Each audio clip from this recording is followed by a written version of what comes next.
Yehoshua chapter 11.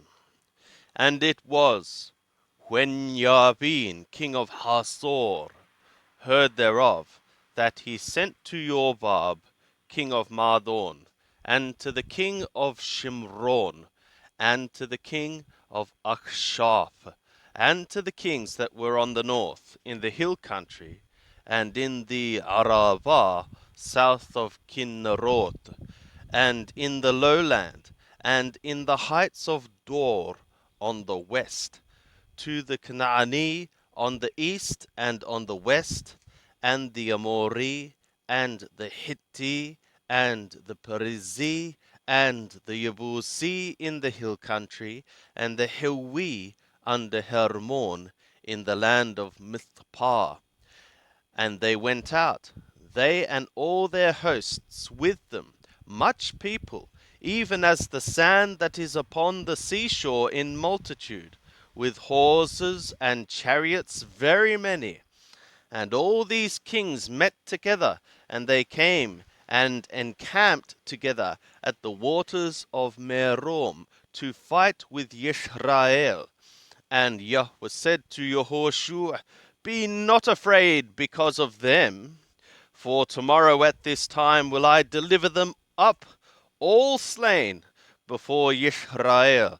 Thou shalt hamstring their horses, and burn their chariots with fire. So Yehoshua came, and all the people of war with him, against them by the waters of Merom suddenly, and fell upon them. And Yahweh delivered them into the hand of Yisrael, and they smote them, and chased them to great Sidon, and to Mishrepoth Mayim, and to the valley of Mizpeh eastward, and they smote them, until they left them none remaining. And Yehoshua did to them as Yahweh bade him. He hamstrung their horses, and burnt their chariots with fire. And Yehoshua turned back at that time, and took Hathor, and smote the king thereof with the sword. For Hathor before time was the head of all those kingdoms. And they smote all the souls that were therein with the edge of the sword, devoting them. There remained not any breath of life, and he burnt Hathor with fire.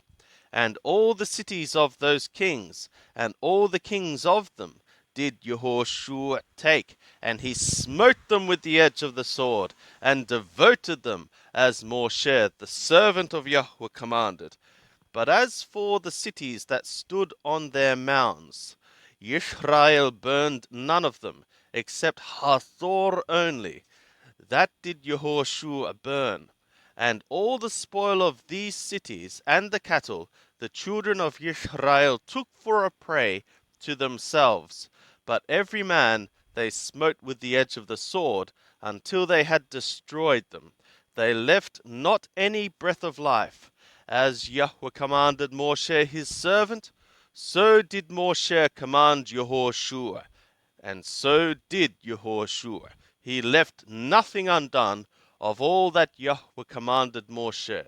So Yehoshua took all that land, the hill country, and all the south, and all the land of Goshen, and the lowland, and the Arava, and the hill country of Yisrael, and the lowland of the same, from Mount Halach, that goeth up to Sheir, even to Baal-gad, in the valley of Lebanon under Mount Hermon. And all their kings he took, and smote them, and put them to death. Yehoshua made war a long time with all those kings. There was not a city that made peace with the children of Yisrael, except for the Hiwim, the inhabitants of Gibeon. They took all in battle.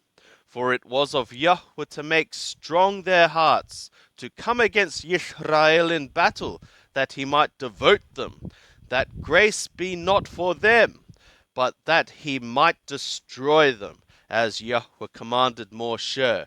And Yehoshua came at that time, and cut off the Anakim from the hill country, from Hebron, from Debir, from Ranab, and from all the hill country of Yehuda, and from all the hill country of Yisrael.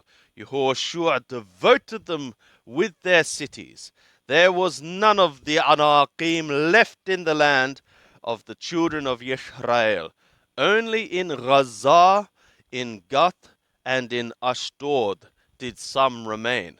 So Yehoshua took the whole land according to all that Yahweh spoke to Moshe, and Yehoshua gave it for an inheritance to Yisrael according to their divisions by their tribes, and the land had rest from war.